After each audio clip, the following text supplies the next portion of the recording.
In 1973, during an inspection at the mine, the party secretary was buried alive when a sudden collapse occurred.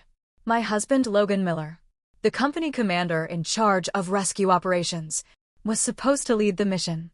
But instead, he was registering for a divorce with his heartbroken white moonlight, Brook, and her daughter. I didn't go looking for him right away. Instead, despite being heavily pregnant, I entered the mine myself. I tore my hands raw digging through the rubble to pull the secretary out, because in my previous life, I had gone straight to Logan, begging him for help. He rushed back, leaving Brook and her daughter behind. Because of his contribution to the rescue, he was promoted 2 ranks. But Brook and her daughter died in a car accident. On the way back, when Logan found out, all he said was, "Fate really plays cruel tricks." Then, just as I was about to give birth, he gripped my throat tightly and forced poison down my throat to avenge Brook. Clutching my stomach in agony, I asked him why. He glared at me and growled, "There were so many people in that mine. So, what if you didn't come back? You were just jealous of Brook, that's why you left me. Brook and Lily were about to start a new life. And it's all your fault they died because of your envy. You and that bastard child of yours will pay for it." In the end, I died from the poison that rotted my organs. And the child I carried for 10 months turned into a puddle of blood before even opening its eyes. But when I opened my eyes again, I was back on the day of the mine collapse. A loud boom echoed through the mine, making my whole body break out in a cold sweat. I instinctively looked toward the rising clouds of thick, black smoke in the distance. That's when I realized I hadn't died. I'd been reborn, and I had returned to the very day when the secretary was buried. During his inspection, Tunnel 13 was on the verge of collapsing, and Secretary Johnson was still inside. Cries for help erupted all around me. Snapping out of my daze, I grabbed a flashlight, some rations, and a canteen, then rushed toward the crumbling mine entrance. The golden window for mine rescues is only 72 hours. Without timely aid, the chances of survival are extremely slim. I immediately grabbed the foreman, Mr. Lee, and gave him clear. "Go get Deputy Commander Dennis Wu to come help. Leave Secretary Johnson to me." Before Mr. Lee could react to what I meant, I had already charged forward, clutching my pregnant belly, and rushed into the mine. The sound of collapsing rubble, mixed with Mr. Lee's shouting, followed behind me. Darkness swallowed everything, but I had no time to be afraid. I quickly pulled out my flashlight to illuminate the tunnel and moved toward the faint cries for help coming from deeper inside. There I saw Secretary Johnson pinned by debris, with a large rock crushing his thigh. I rushed over and said, "Don't be afraid, Secretary. I'm here to save you." I struggled to move the rock and helped him to a slightly safer corner of the tunnel. Shock flashed through his eyes before turning into gratitude. But I knew we were only halfway to safety. I handed him the food and water I had brought and said optimistically, "Don't worry, Secretary. My dad was an old miner. He taught me how to survive a collapse. With these rations, we can hold out for 2 days. I've already sent someone to get help. We'll be out soon." Secretary Johnson's defeated expression slowly cleared, and he nodded with a smile. I finally let out a breath of relief. My husband, Logan Miller, was the company commander stationed at the mine, responsible for safety. The day the secretary was buried, he was nowhere to be found, because he was busy accompanying Brook and her daughter to finalize the divorce. In my past life, I was desperate to save someone and ran to him for help. Later, he was praised and promoted for his rescue efforts, but he ended up accusing me of being jealous and vain, saying it was my fault that Brook and Lily had died. That's why when I was about to give birth, he forced poison into me, killing both me and the baby. When I begged him in agony, he only said there were plenty of people at the mine. "So, what if you didn't come back? You were just jealous of Brook. That's why you left me. Brook was about to start a new life. It's all your fault. You and that bastard child of yours need to die for her." Fortunately, heaven gave me another chance. If Logan didn't value such military merit, then I would simply give it to someone else. I tore off part of my sleeve to splint the secretary's broken leg, then dragged my heavy body around the tunnel in search of a ventilation shaft. If we didn't find one before Dennis Wu arrived with the rescue team, Secretary Johnson and I would suffocate before anyone could save us. Fortunately, heaven didn't cut off my last hope. A few hours later, I finally found a fissure about 30 meters away. But just as I was helping Secretary Johnson move toward the airshaft, a large chunk of rock suddenly came crashing down. "Watch out," the secretary shouted in alarm. But I had no time to react. Instinctively, I pushed the injured secretary out of the way and took the hit with my own body. What I hadn't expected was for that boulder to land directly on my 8-month pregnant belly. Searing bone-deep pain spread through my entire body. I could feel warm blood gushing from below.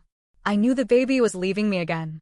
I clutched my stomach in anguish, but didn't dare cry out, afraid that any sound might trigger another collapse. I could only grit my teeth and endure the gut-wrenching pain of miscarriage. And silence. 2 days passed. The food and water I had brought were almost gone. The blood from my lower body had nearly dried up, and the baby in my belly was no longer moving. Thankfully, Deputy Commander Dennis Wu managed to dig through and reach the ventilation shaft in time. The moment I saw the light, my strength gave out and I collapsed to the ground. Just before I lost consciousness, Secretary Johnson rushed to my side, frantically shouting, "Comrade, hang in there. Please stay with me." I tried to open my mouth to respond, but the dizziness overwhelmed me. I couldn't say a word. When Dennis Wu made his way into the tunnel and saw my face clearly, he panicked and shouted toward the entrance, "Go get Commander Logan Miller right now. This is his wife." Only then did Secretary Johnson realize that I was Logan's wife. As more light poured into the tunnel, he saw the pool of dark red beneath me and shouted, "Urgently, bring Logan Miller here. His wife and child are waiting for him." I wanted to stop them from going, but before I could get the words out, everything went black. In the haze, I seemed to see a group of people rushing me to the hospital. Deputy Commander Dennis kept calling out to me over and over again, "Sister-in-law, hold on. Think about your parents, think about the commander. They're all waiting for you." Secretary Johnson echoed his words. "Rachel, I've already sent someone to get Logan. I believe he'll be here soon. I owe you my life this time. Once your surgery is over, I'll officially make you my goddaughter for the rest of your life. I won't let anyone bully you or your baby. I promise to raise that child like my own grandchild. So please hang in there." Hearing him say that, I gave a bitter smile. Deep down, I knew better than anyone whether the child could still be saved. And as for Logan, I had no hope left in him at all. I closed my eyes weakly and let the doctors will me into surgery. I didn't know how much time had passed before I finally woke up, only to hear the secretary's furious voice echoing in the room. "What did you just say?" Logan refused to come. Foreman Mr. Lee replied nervously, "Commander Logan. He seemed to be with another woman and told me to let Rachel know she shouldn't cause trouble." The secretary's face turned dark with anger. "Did you not tell him that his own wife is dying?" Mr. Lee's voice grew quieter and quieter. He lowered his head and, "I did, but Commander Logan didn't believe me. He warned me not to play along with Rachel's little act." Hearing that, I let out a dry, bitter chuckle. I could almost picture Logan's impatient face as he said those words. I wasn't surprised. Ever since Brook decided to get a divorce 6 months ago, Logan had practically stopped coming home. He skipped work all the time, running off to Brook's husband's house to stand up for her and Lily when I tried to remind him that my safety wasn't a joke. He snapped at me, accusing me of being jealous, manipulative, and unable to stand others' happiness. I never thought he'd go so far as to abandon his post just to accompany Brook to finalize her divorce. In my past life, I went to him for help, and in the end, he poisoned me for the sake of a dead woman. Now, even when I was gravely injured, the secretary personally went to find him, and he still abandoned me for the sake of Brook. If she was all he ever cared about, then why did he marry me in the first place? A wave of rage surged in my chest, and I suddenly started coughing. Hearing the sound, a few people rushed into the room. Secretary Johnson saw my pale, tear-streaked face and felt a deep ache in his heart. He also remembered what the doctor had just told him, that I had lost too much blood, and my body was severely damaged. It would be incredibly difficult for me to have children again. A surge of guilt and fury overtook him. Gripping his cane tightly, the secretary stormed out. "Logan Miller," he shouted. "Your own wife needed you." He was actually with another woman. Was he even human? "I'll go get him here myself. And see what exactly he thinks he's doing." But Deputy Commander Dennis Wu quickly stepped forward and stopped Secretary Johnson. "Sir, your leg is still injured. Please let me go instead. I have some personal rapport with Logan Miller. He might be more willing to listen to me." The secretary looked at me with pained eyes, then finally swallowed his anger. "All right, go tell him.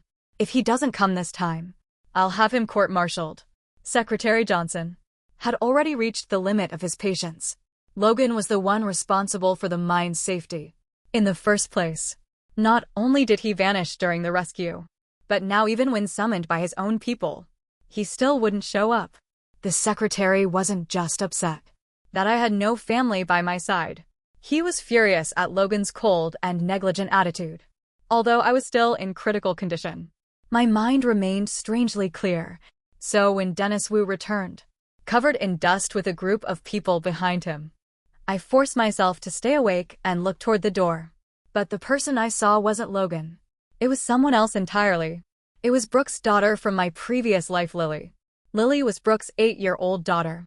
After Brook filed for divorce, Logan brought her and Lily into our home, under the excuse of taking care of them. Before long, Lily had stopped calling him Uncle Logan and started calling him Dad. I'd protested fiercely at first, but Logan slapped me across the face. "And you're just some peasant woman from the countryside. You should feel lucky to have married me. I'll bring home whoever I want. You have no say in it." With Logan brazenly backing them, Brook and her daughter became even more arrogant. In the house, after learning that I was severely allergic to lily, Paul and Lily deliberately bought several large bouquets of lilies and placed them all over the house. The moment I smelled them, hives broke out across my body. My throat swelled so badly I couldn't breathe, and my face turned beet red. I grabbed Lily's collar in desperation, begging her to throw the flowers out immediately. Instead, she looked up at me with a sweet smile and deliberately pushed the lilies closer to my nose. "Miss Rachel, lilies are so pretty. How could you not like them? Take a big whiff, I'm sure you'll feel better soon." In the eyes of an 8-year-old, I saw pure calculated malice. An asthma attack can be deadly. I had to crawl inch by inch to the hospital. My knees were scraped raw before I managed to survive. But when I woke up, Lily was at my bedside, putting on an innocent act. She held my hand and cried, "Miss Rachel, I'm sorry. I just found out you were pregnant and couldn't be near Lily's because I was being thoughtless. You and Daddy Logan lost your first baby, but I really didn't mean to." Her words sounded like an apology, but her eyes were full of smug satisfaction, finding out I had been pregnant and that our first child was now gone. Broke me. I yanked my hand out of hers and told her to get out. At that exact moment, Logan and Brook walked in. Lily intentionally let the ring she was holding fall to the floor and burst into tears, wailing, "Miss Rachel, I know I was wrong. Please don't hit me. Please don't hit me." Seeing Lily crying on the floor, Logan didn't even ask what had happened. He stormed over and slapped me hard across the face. "Rachel, Lily's just a little girl. You dare lay a hand on her behind my back? Are you trying to die?" Brook threw her arms around Lily protectively and sobbed like I was some kind of monster. "Rachel, Lily is just a child. Why can't you tolerate the two of us? Why do you have to bully her?" The two of them guarded Lily like I was some kind of threat, eyes red with rage. I explained everything through gritted teeth. I bullied her. Logan Lily brought lilies into the house on purpose. She knew I was allergic. Our first child died because of her. Logan froze, a flicker of disbelief flashing across his face. As he looked at Lily, Lily averted her eyes guiltily. Before Logan could say anything, Brook quickly cut in. "Rachel, so you lost the baby, but you can have another.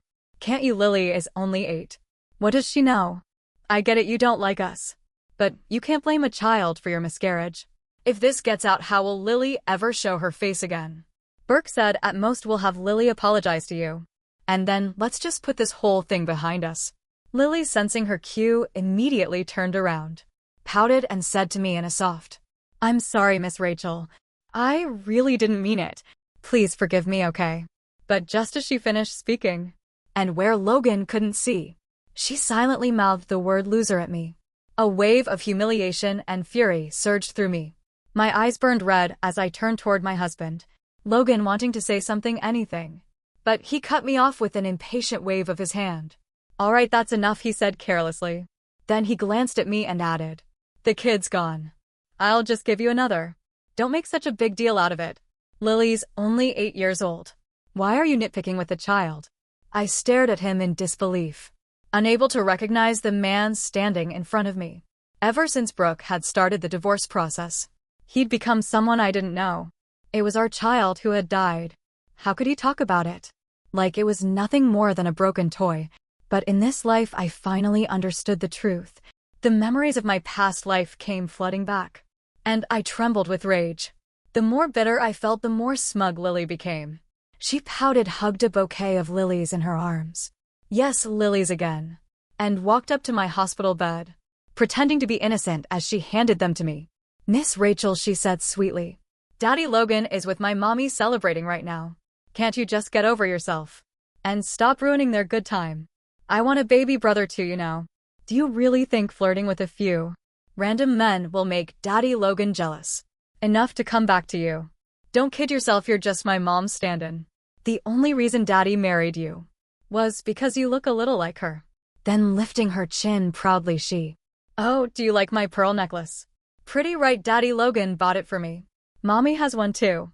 Just look at you, so pathetic. Do you know what Daddy Logan says about you? Behind your back. He says you're uneducated, tacky, and in the way. He said, it'd be best if you and your baby just died together." Lily grinned radiantly as she clutched her bouquet of lilies. But behind the hospital screen, Secretary Johnson had heard everything, his face growing darker with each word. I calmly brushed the bouquet away from my face and slapped Lily hard across the cheek.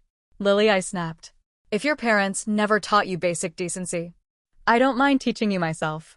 Lily froze stunned, then clutched her face in shock and screamed, "You bitch, how dare you hit me? Daddy Logan won't let you get away with this." She lunged at me, shrieking and swinging her tiny fists at my body. "Why won't you just die? Why are you always in the way of my mom? You don't even know, do you? It was Daddy Logan who told me to use the lilies to make you sick. He said if you died quietly, my mommy could marry him right away. Why didn't you die? Why does a country bumpkin like you get to be the commander's wife? Only my mommy deserves that spot." With that, she grabbed the lilies I'd thrown aside and started slapping them against my face like a mad child. At first, Secretary Johnson thought this was my private family matter and that it wasn't his place to intervene. But seeing me bullied like this, he could no longer stay silent. He rushed forward and grabbed Lily's hand. To everyone's shock, Lily bit him hard, her tiny face twisted with rage. "Who the hell are you, huh?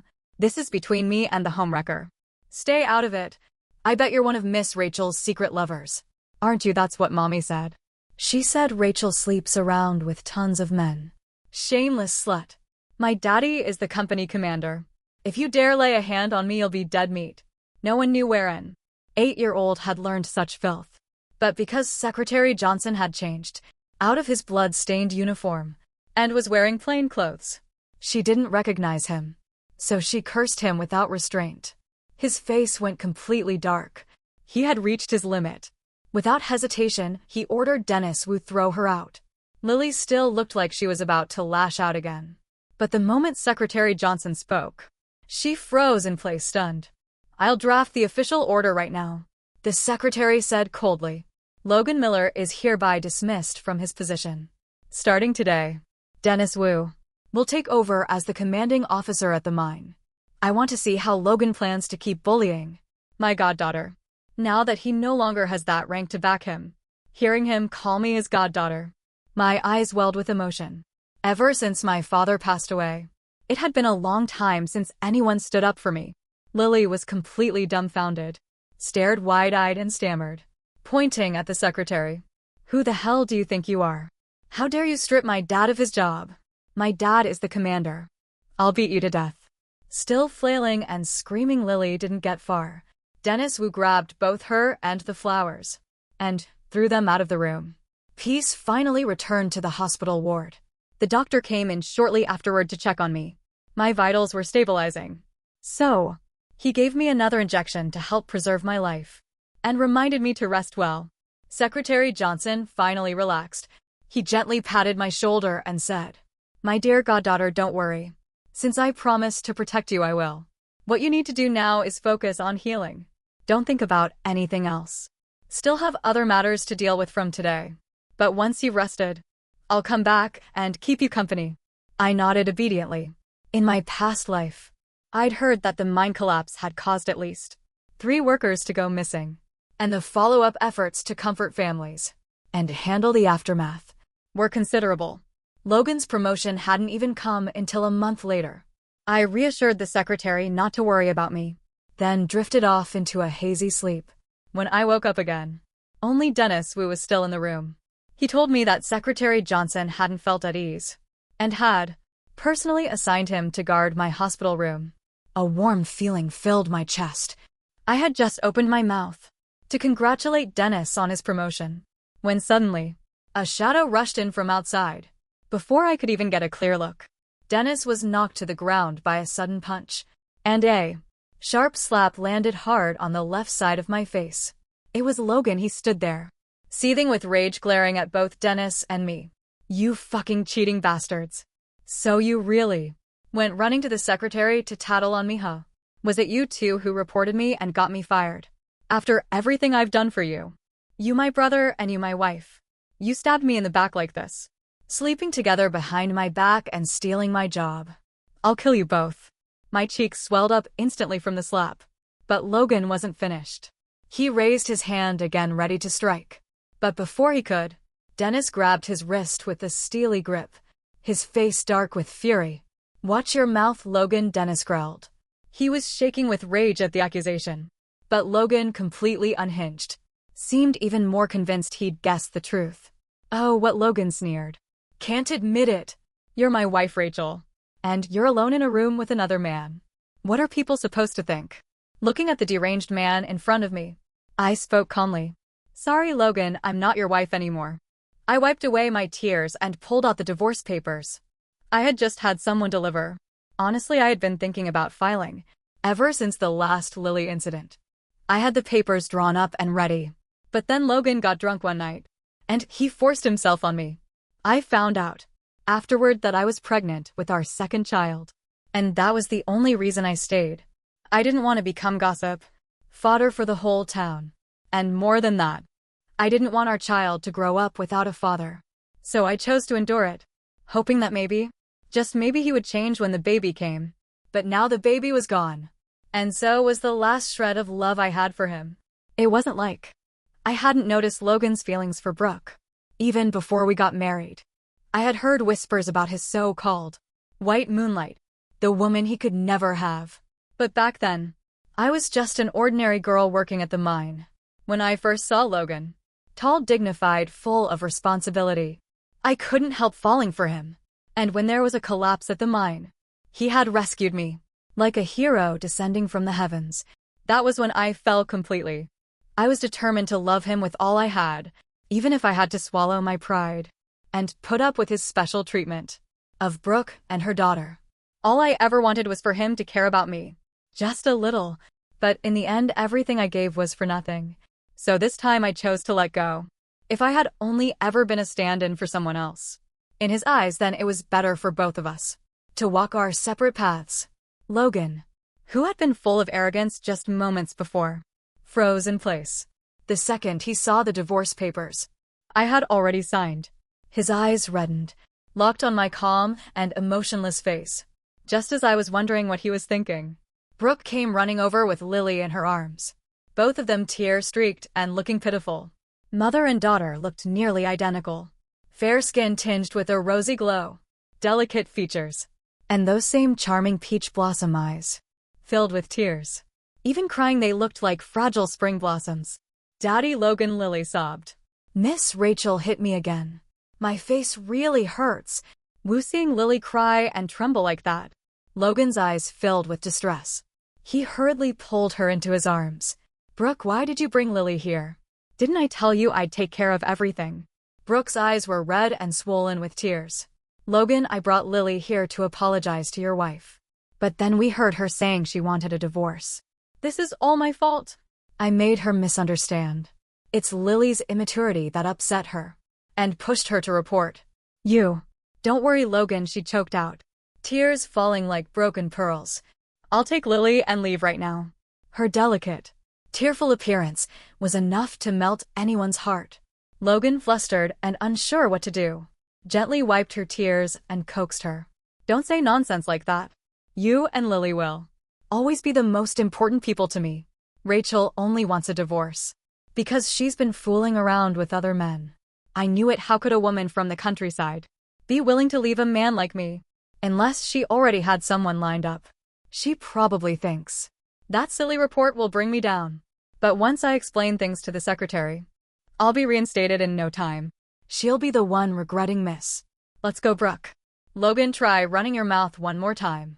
Dennis Wolf snapped, shaking with anger at Logan's shamelessness. I simply gave a cold smile and said calmly, well, since you two are so in love, I won't get in your way anymore. Sign the divorce papers. A flicker of hesitation crossed Logan's eyes before he let out a scornful laugh. Rachel, don't think I don't see what you're doing. This is just one of your little games, isn't it? You're just trying to push and pull. Make me chase after you. You think a backwater nobody like you, uneducated, no family background, could just walk away after marrying a company commander like me? You've taken enough advantage of me. There's no way I'm letting you leave without paying back every penny you got from me. As I looked at the greed written all over his face, I sneered. If he had even half a brain, he'd realize that Brook and her daughter, standing beside him, were dressed in fine silk and expensive jewelry, while I wore a faded patched linen shirt and a pair of worn-out work shoes. Every cent of his allowance went to that mother-daughter pair. He never gave me a single extra coin. Since we got married, I'd been using half of my dowry to cover our household expenses. What kind of benefits had I supposedly reaped? Being the company commander's wife meant nothing. I lived worse than a stray dog. I let out a bitter laugh and said, oh, thanks for reminding me. You've burned through quite a lot of my dowry these past 6 months, haven't you? When are you planning to pay that back? And the money you've spent on your mistress and her child. I'm well within my rights to claim half of it. Logan's face turned red with fury. He shouted, bullshit. Just because you were pregnant with my kid, you think you can talk to me like that? I was actually considering not divorcing you for the baby's sake.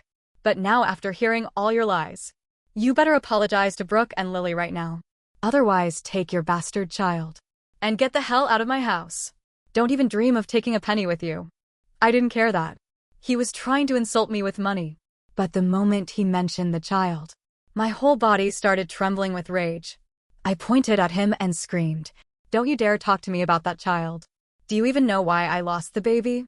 Because you had to be with your precious mistress while I was fighting to stay alive in a collapsing mine. That baby, our baby who I carried for 8 months, was killed by you and your whore. And now, you have the audacity to tell me to apologize to them. You have no shame. I broke down, sobbing uncontrollably. Logan stood frozen, stunned by my words. Slowly he let go of Brook and walked toward me, muttering, that's impossible. It's already been 8 months. How could that be possible? Logan muttered to himself as he suddenly lunged forward and yanked the blanket off me. When he saw my now flat belly, the arrogance on his face cracked for the first time. But I didn't have time to wonder whether that look was regret or guilt. My mind was filled with nothing but the image of our lifeless child. Just as I reached out to push Logan away, Brook suddenly pointed at Dennis and shouted, so, it was you. Logan turned confused. Brook put on a distressed expression and said, Logan, I just realized why this man looked so familiar. I remembered that one time when I came home early. I accidentally walked in on your wife in bed with a man. She threatened to kill me if I told anyone. So I didn't dare say anything, but now looking at this face again, I'm certain it was him. I bet the two of them were having an affair and didn't take proper precautions. And that's why the baby died. She added, feigning heartbreak. Logan exploded.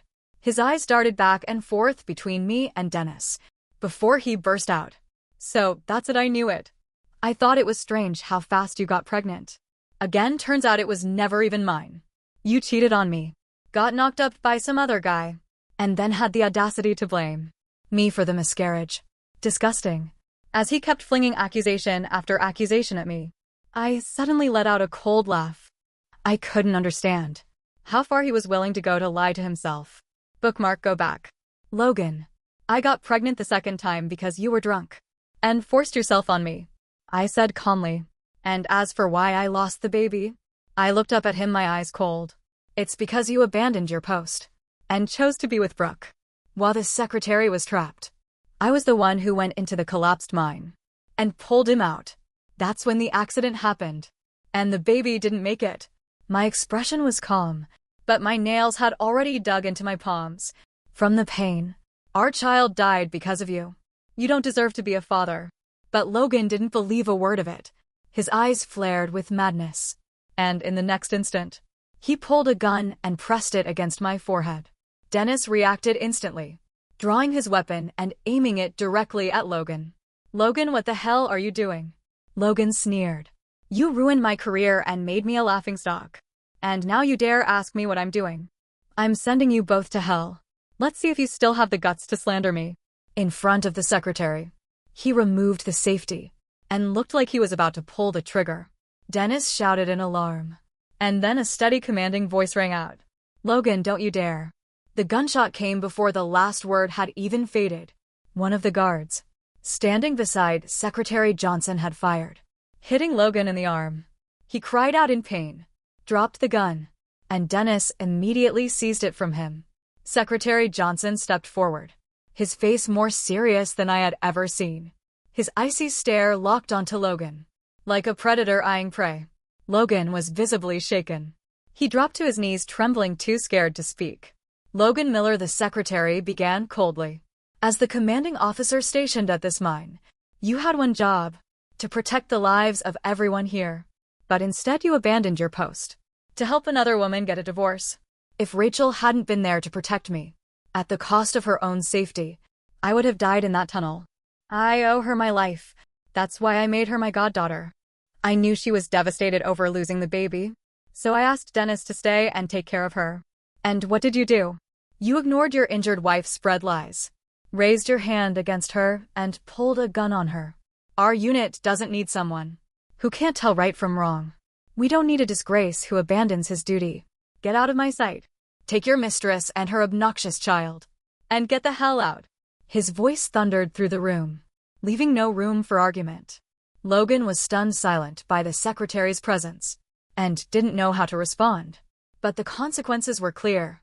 His career was over, and crossing the secretary meant his life, as he knew it, was finished. With no options left, Logan lowered his once proud head and trembled as he tried to explain. Secretary Brook and I, we've always loved each other. But fate was cruel. Her parents only valued sons, and forced her into a marriage. That's why we couldn't be together. She was abused by that man, and she finally chose divorce. How could I have abandoned my responsibilities? Logan argued, his voice trembling with intensity. As for Rachel, I only married her because her father once saved my life in the mine. I was repaying a debt. There were never any real feelings. This divorce is what's best for both of us, he continued with a righteous. Yes, Brook and I love each other, but we've never crossed the line. I've never done anything to betray Rachel. In fact, thanks to my status as company commander, Rachel's been living quite well. If anything, I've already repaid that so-called debt. But Rachel, he sneered, eyes filled with disdain. Not only did she cheat on me with another man, she deliberately tried to climb the ranks by clinging to you, secretary. If that's not suspicious, how else do you explain her suddenly showing up at the mine when she was supposed to be resting at home these past few days? And why would she send someone to get Dennis Wu, someone she barely knows, instead of calling me for help? Clearly it was all a calculated setup. Secretary, don't be fooled by her act. Logan's face was full of fake sincerity, even tears shimmering in his eyes, as if he were the true victim in all of this.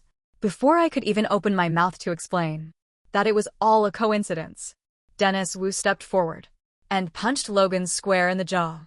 sending him stumbling back. Logan, I respected you. Because we've been through life and death together. Dennis said, voice shaking with fury. I didn't want to think badly of you. But you've lied again and again. Not just about me but about Rachel too. She's done nothing but treat you with loyalty. Every time you patrolled the mine. She was the one waiting for you at home cooking. Doing your laundry. Everyone in the unit envied you. But you never cherished her. Instead, you brought a mistress and her kid into your home and let them walk all over her. You've skipped shifts to be with them. Don't push me to expose every dirty detail I know. Secretary Johnson didn't waste another breath arguing. He slammed a thick folder of documents right into Logan's chest. You really think I came here just to inspect the mine's operations? He growled, thanks to your mistress, flaunting her luxury lifestyle and bragging about that pearl necklace you gave her. I had your stipend and accounts investigated. What we found was shocking. Your monthly salary is 26 yuan. Yet, your account shows consistent spending of over 200 yuan. Expensive clothes, designer shoes, a brand new bicycle. That kind of lifestyle is far beyond what your wages can cover. So tell me, where did the extra money come from at that? Logan began trembling like a leaf. His mouth opened, but no words came out. The secretary didn't wait. He threw out the next wave of evidence like daggers. We followed the trail and guess what? The discrepancies matched perfectly with the recent losses in the state-owned mineral supply. You were stealing from a national mine. I thought you were just a morally bankrupt man. But it turns out you've been committing crimes against the state. Do you have any idea what that means? That mine belongs to the nation. You steal from it, and you'll spend the rest of your life behind bars. Faced with irrefutable evidence, even I was stunned by Logan's audacity. He didn't just betray me, he betrayed his country. All to fund a lavish lifestyle for his mistress. Terrified, Logan collapsed to his knees with a loud thud and began kowtowing to the secretary. Secretary Johnson, please. I was confused. I didn't mean to go down this path.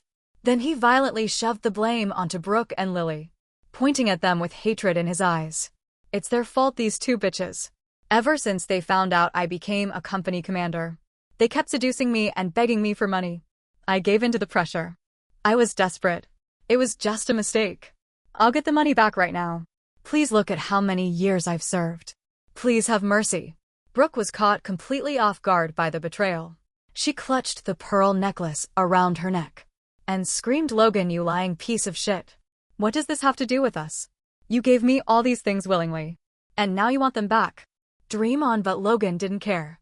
He lunged forward and yanked the necklace from her neck. Don't give me that crap. You were the one who told me a foreign buyer wanted to pay a high price for ore from the mine. That's why I went through with it. You bitch, Logan roared, yanking harder on the necklace. You're really trying to act like you had nothing to do with this. Let me tell you something. If I go to prison for this, you're going down with me. Hand it over. Watching the two of them turning on each other and hurling accusations, I stood in silence, while Lily sobbed uncontrollably in the background, her wailing echoing through the room. The noise became deafening, making my head throb. Even Secretary Johnson lost his patience. His expression darkened as he barked out a sharp order. Get someone in here.